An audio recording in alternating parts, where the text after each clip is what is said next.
Happy New Year, everyone. I'm Chris Carter of the Locked On Steelers podcast. We got to talk today about something that I think Arthur Smith must do, even with the struggles Russell Wilson has been going through, for this team to figure things out in the new year, win this game Saturday, and position themselves with a good spot in the playoffs and play well in the playoffs. I think there's a lot of things that are relative there. We'll talk about that, more defensive issues, and good injury news the Steelers got this week, all here on the Locked On Steelers podcast.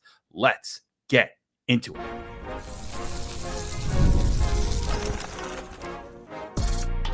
You are Locked On Steelers, your daily Pittsburgh Steelers podcast, part of the Locked On Podcast Network, your team every day. Hello, welcome to the Locked On Steelers podcast. I'm your host, Chris Carter, bringing you your daily dose of all things in the Pittsburgh Steelers. As always, you can find this channel on your favorite podcasting apps and on YouTube. Like this video if you enjoyed. Subscribe to this YouTube channel to get all of your daily Monday through Friday episodes, as well as our bonus content. We thank you for making us your first listen every day, because we're your team every day. And today's episode is brought to you by FanDuel Sportsbook, the #1 sportsbook in America. New customers can place a $5 bet, and you'll get started with $250 in bonus bets if your first bet of $5 or more wins. Hit FanDuel.com up to get started. All right, Steelers fans, Happy New Year. We're in 2025. We made it, y'all. So the Steelers, they're in the playoffs, but they still have one more game before the playoffs that could properly position them for a better spot. A reminder for the playoff scenarios: if the Ravens somehow lose to the Browns, I don't think that's happening, and the Steelers win, they would win the AFC North and actually host a playoff game this year. However, even if the Ravens lose, the Steelers winning would be helpful, which is why Mike Tomlin said he's not even considered benching his starters in this game, as I think he shouldn't, because this team needs to get right. They have not played well for 3 weeks. You can't not play well for 3 weeks, take a week off, and then just be fine. All hunky-dory the next.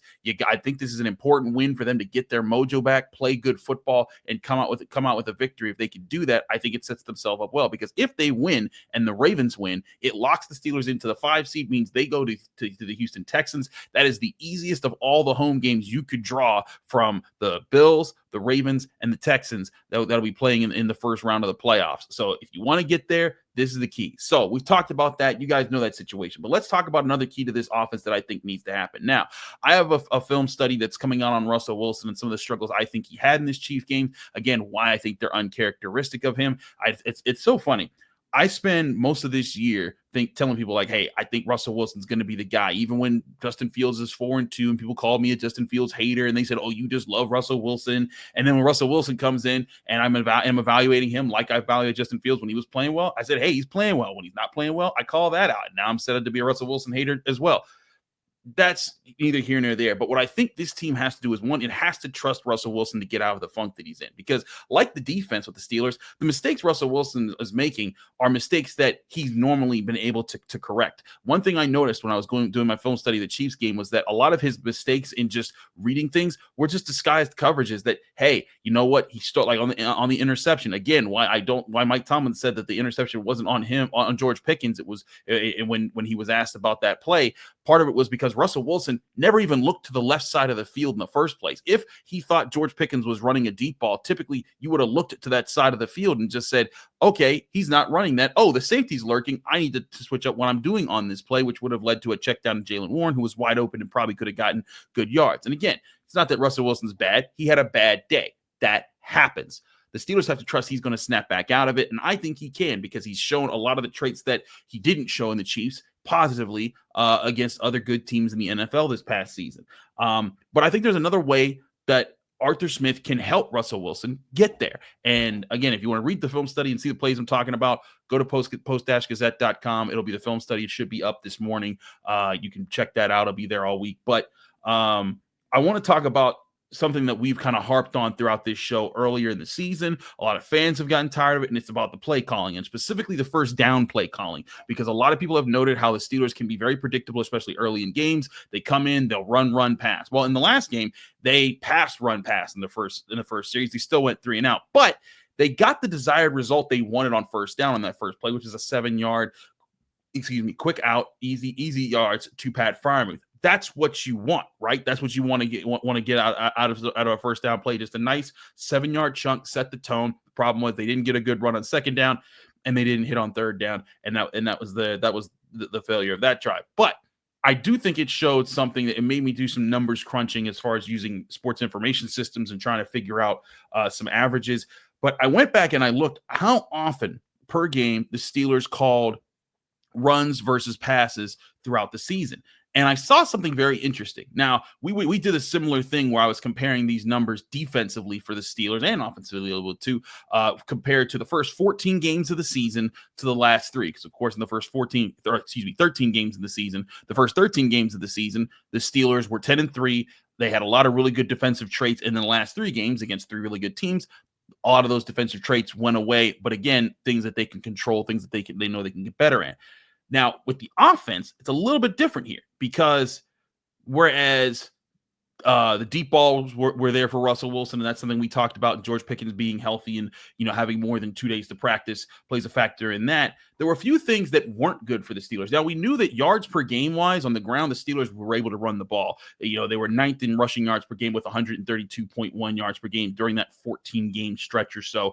Pretty solid overall, but the problem was they weren't efficient. They averaged 3.9 yards per carry. That ranked 28th in the NFL. So they weren't getting it going. Arthur Smith even joked with us. It's about kind of starting up an old truck when he talked about it. Like once you get it going, it's going and it's going to get you a long ways.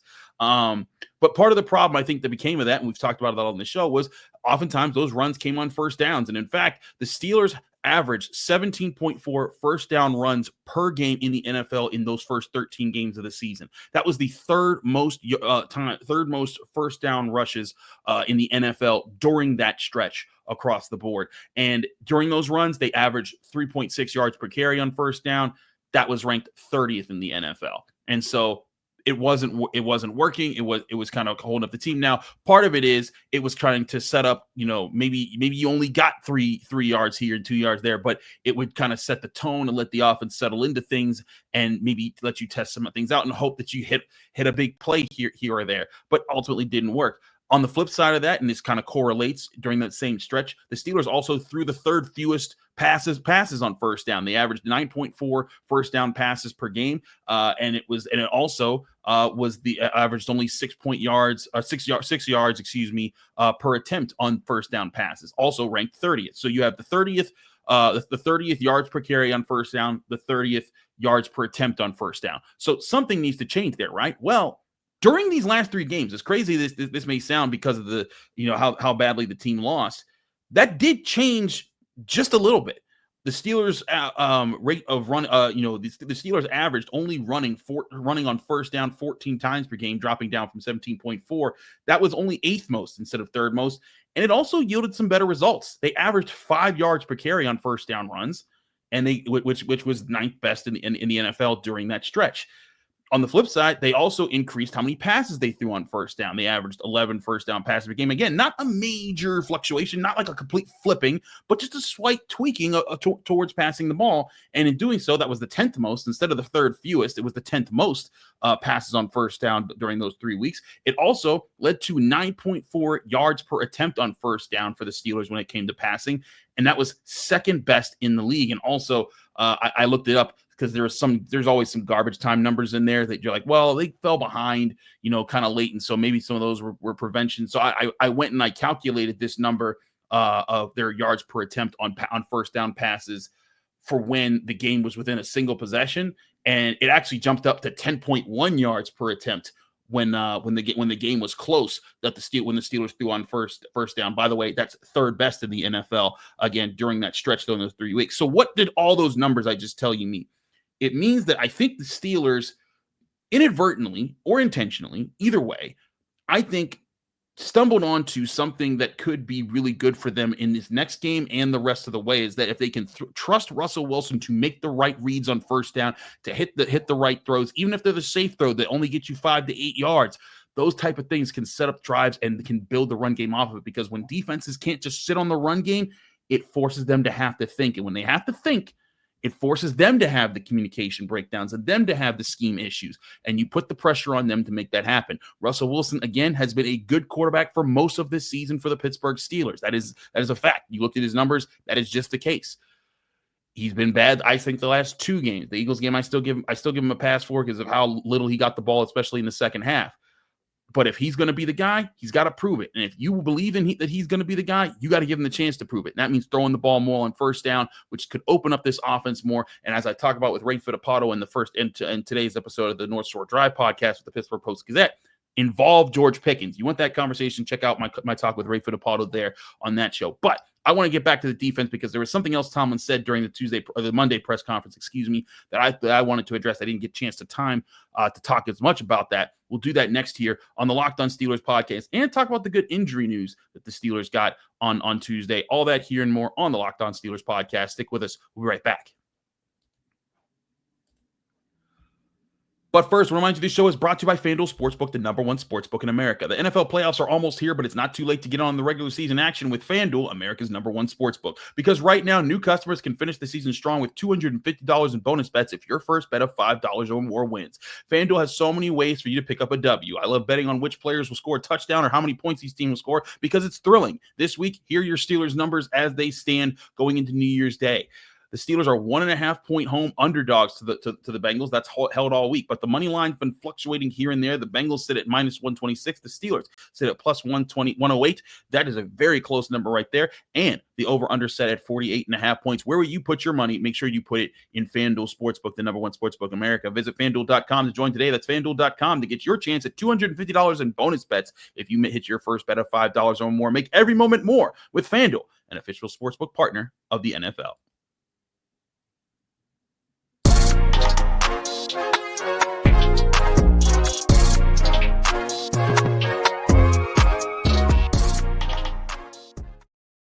Back here in the Locked On Steelers podcast, I'm your host, Chris Carter. We get back to talking with this show. I want to dip back into the defense for a little bit here because, again, we talked about one thing I talked about with the Steelers that was vastly different. We just talked about how the offense did a few things better on first down in the last 3 weeks compared to their first 13 games.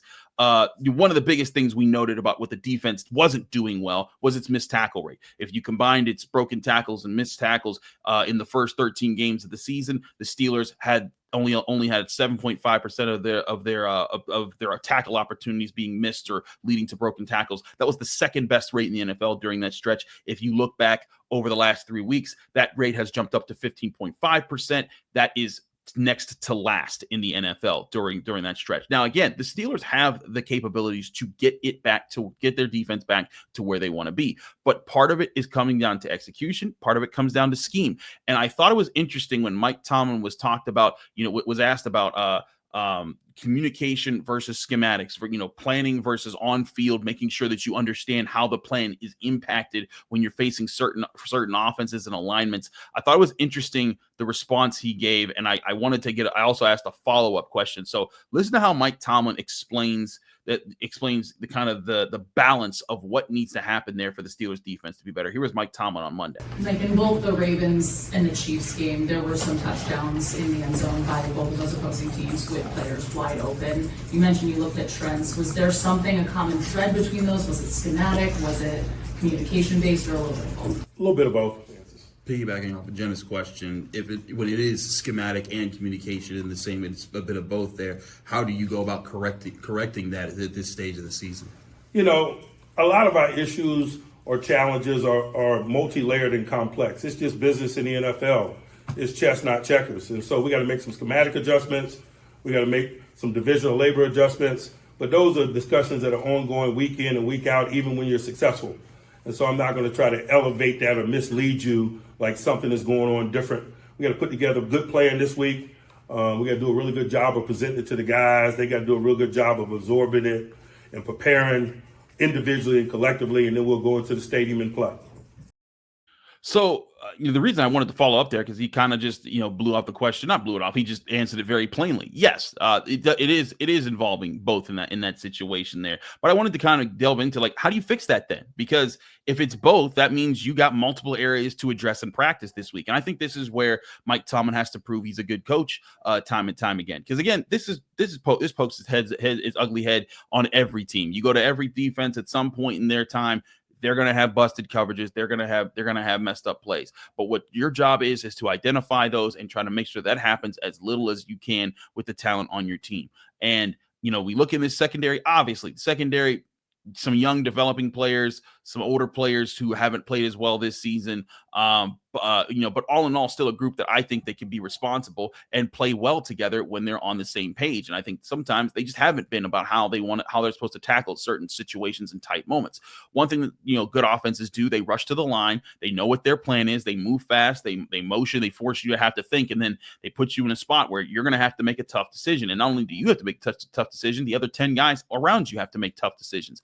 And you can force mistakes in areas. And that's something I think the Steelers offense has done at times this season, and I think that Russell Wilson's taken advantage of it for most of the season. But when it comes to the Steelers defense, they had mostly been a team this year that had handled that very well. You can say that I think against the Colts was kind of the first real time that you saw okay, here's where some of their weaknesses could be attacked, but it didn't really rear its ugly head too often. I even think in the Browns loss, that was more so, hey, Jameis Winston made some impressive plays in the snow. The Steelers offense committed some turnovers. They needed to be better, and that was kind of just a wacky game. But these last 3 games haven't been that. You've seen the Eagles get touchdowns that were on wide open passes. You saw Isaiah Likely and Mark Andrews both being in the end zone. Heck, that was Mark Andrews' first ever touchdown against the Steelers, and he's been playing with the Ravens, I think, since 2018. I remember, and yeah, it was 2018. He was a rookie the same year that Terrell Edmonds was. And Terrell Edmonds was blanketed back then. I mean, that's crazy to think that they've held a guy that talented out for that long. But that's the thing. They did something so uncharacteristic that a guy that they have shut down for his entire career finally got a touchdown. And he's a guy that has hurt so many teams across the NFL. And that's where I do think it comes down to, hey, there's some acknowledgement that maybe part of the scheme makes it easier on the communication. Maybe they need to come up with things that allows the defense to kind of not get their wires crossed, because sometimes that's what happens. You go out, if you know formations, I can't, drop a formation with, right now, I can't use film on this show, but if you draw formations, like say you have 3 receivers out wide right, but you motion one in, from that was lined up on the outside, line them up a little bit inside of the second receiver, snap the ball. All of a sudden, you kind of create this natural space where the more inside receiver is now the outside receiver, and the cornerbacks and safeties that are in coverage, whether they're in man or zone, have to decipher, okay, how do we handle this if the outside guy breaks inside, the inside guy breaks outside, and vice versa, and how do you respond to that in quick time against these really fast athletes with really good quarterbacks? Those are the type of confusing moments that other teams try to cause. And again, the Steelers, for the most part this season, when they face those type of things, they've handled them well. They just haven't the last few weeks. And I think that's where they have to get back to doing it. And it comes down to Mike Tomlin, Terrell Austin, Grady Brown, all this entire coaching staff, but also these players, because again, as Deshaun Elliott was talking about, this is stuff we've done before. These are things that the Chiefs didn't come out with this immaculate game plan that was just man, no one's ever seen motion before. It was just guys kind of blanking in the moment. And again, that happens. I brought up earlier this week how Chris Hoke, former defensive tackle for the Steelers, he talked about after the game and how hey, the 2005 team had a lot of this kind of juice where they showed good things early. They had some falters that dropped them to 7-5 during that season, and they were able to figure those things out, fight through them, and get their mojo back. And that led to them eventually being Super Bowl champions of Super Bowl 40. And I'm not saying that this team is going to be Super Bowl champions, but I do think this team has shown they can do the things that they haven't been doing. And again, when it comes to Mike Tomlin, what he's talking about, he's saying hey, each week it's a different approach because it's always a different team. And if it's the same team that you played before, you're taking in new notes from the last time. So it's still different. And they're coming forward with it with the same attitude of every week. Hey, got to be on your P's and Q's, got to communicate, got to do the right things. And I think that's where the Steelers could get the biggest improvement from themselves in defense. And again, why I think the defense can be better. I'm not saying that they're going to be the number 1 defense in the NFL and they're going to fix everything and everything's going to be great. But I think that they can play much better than they have in the last 3 weeks. And that if they do that, and we see Russell Wilson get back to where he was, and this run game really work against the Bengals like it did the first time, that can be the thing that spells victory for this team. They win a turnover battle, and all of a sudden you get a little bit of your confidence back right before the playoffs, and that can be the difference between you winning your first round of the playoffs and setting yourself up with a good matchup, and then also or losing in the first round again and continuing the playoff drought for an 8th season. But we got to talk about the injury report. The Steelers got some good news. I want to talk about that and why some players that you're whoa, that guy, I haven't heard that name in a long time. We'll talk about them too. All here on the Locked On Steelers podcast. Chris Carter, stick with us. We'll be right back.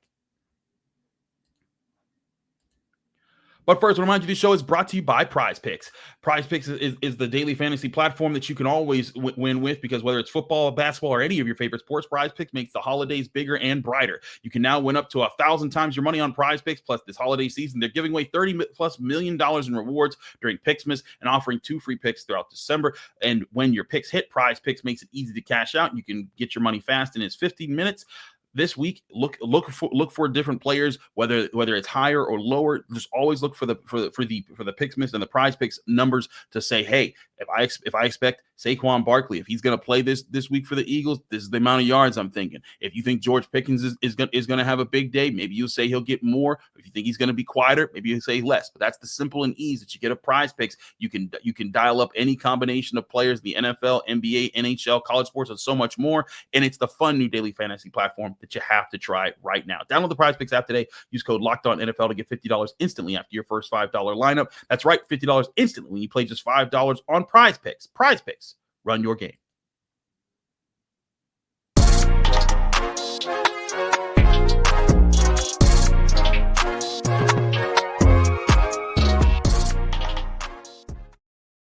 Back here on the Locked On Steelers podcast, I'm your host, Chris Carter. We continue our show here, breaking things down on the Pittsburgh Steelers. Now, let's go to the injury report, which was some good news from the Steelers moving forward. And I think it could be a good sign that this might be the healthiest this team has been in months. Now we'll talk about the guys that we immediately know. Justin Fields returned to Tuesday practice. It was a full practice designation. That's a very good sign because, again, even if Russell Wilson's good to go, having Justin Fields as a change of pace, I think is still very important. It gives teams another thing to think about.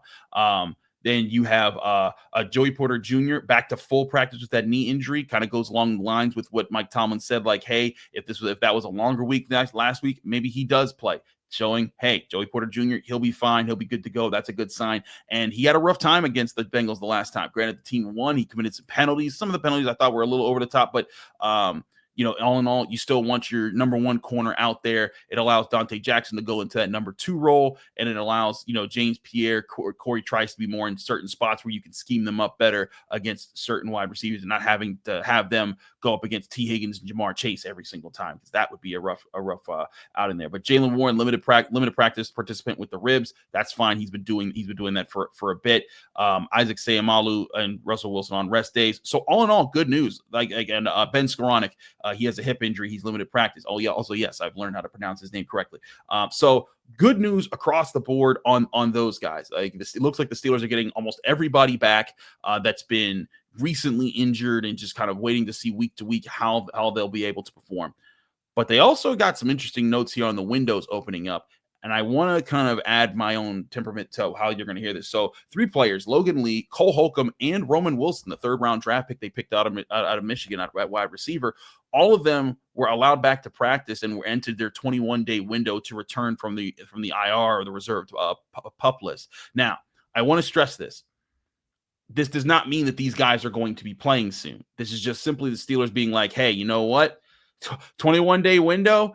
If that means they'll be ready for that, they'll have this week the first playoff game, and if you win a second playoff game, that gives you a period of time to evaluate these guys, and if you need them in a pinch, they could be available. I doubt that's the case, though. Cole Holcomb hasn't practiced all year. That was a brutal injury he suffered last year. It's crazy because you sometimes forget he's on the team because of how long he's been gone and how much they've invested at linebacker with Patrick Queen and Peyton Wilson and Landon Roberts and the guys that they've put there. You forget that Cole Holcomb was originally supposed to be kind of the Patrick Queen of the unit last year, and he was doing a solid job before he got hurt. Now, I don't think this means that Cole Holcomb will play. I think that his injury, this is going to just kind of be like, hey, and he, again, limited participant in practice. That's a good sign. But I think this might just be like a, hey, just see how it feels at the end of the year. We'll reevaluate next year and see where we go from there.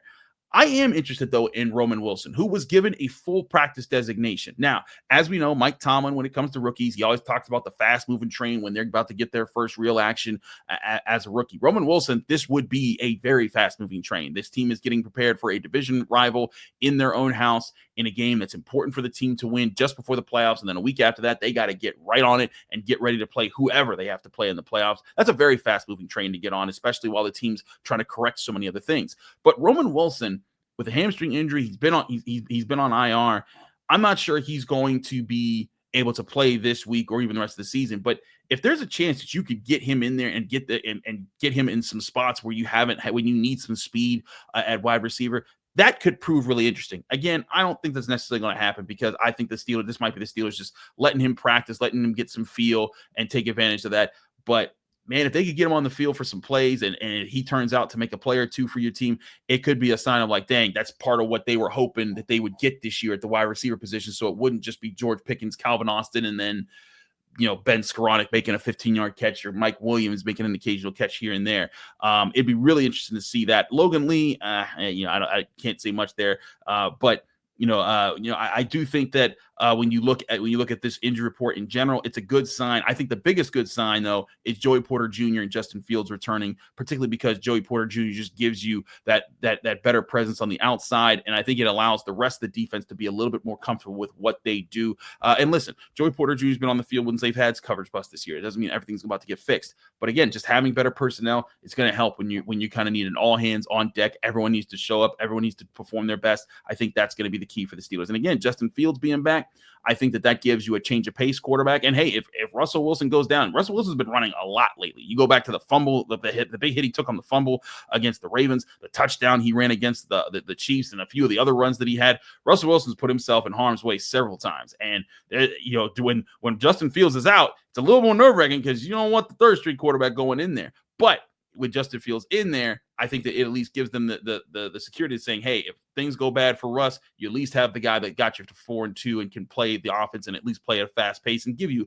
a good launch of the ball to a George Pickens downfield. So all that being said, I think the Steelers are in a better spot injury-wise than they've been in a while, and that's a good sign because they need that. We'll talk more about this matchup on Crossover Thursday when I talk to James Rapino of Locked On Bengals. It's going to be a fun episode. We'll have it there. Again, Happy New Year to everyone here who enjoys the Locked On Steelers podcast. Thank you for everyone who does enjoy the podcast. We appreciate you. Remember, you can follow me, Chris Carter, on Twitter, Instagram, TikTok, Blue Sky, all the social medias at Carter Critiques. You can read my work at the Pittsburgh Post-Gazette, post-gazette.com, including that film study on Russell Wilson that I told you about. And you can find me here on the Locked On Steelers podcast every day, Monday through Friday, on your favorite podcasting apps and on YouTube. Like this video if you enjoyed. Subscribe to this YouTube channel to get all of those dailies, Monday through Friday episodes. Back here tomorrow for Crossover Thursday right here on the Locked On Steelers podcast.